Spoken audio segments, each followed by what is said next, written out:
This guide will help you optimize your Elden Ring server timeout settings to enhance your gaming experience. Follow these steps to improve connectivity and reduce lag.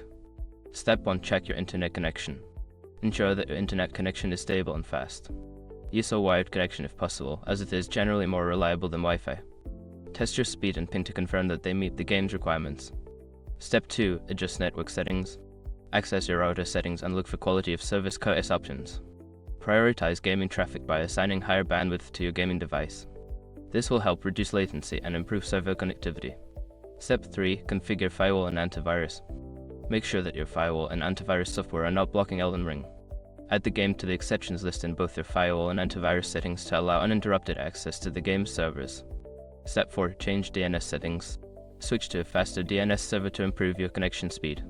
You can use public DNS servers like Google DNS 8.8, 8.8 and 8.8, 4.4 or Cloudflare DNS 1.1, 1.1 for better performance. Update your DNS settings in your network configuration. Step 5. Restart your devices. After making changes, restart your gaming device and router. This ensures that all settings are applied correctly and can help refresh your connection to the game servers. By following these steps, you should see an improvement in your Elden Ring server connectivity. Enjoy your gaming experience.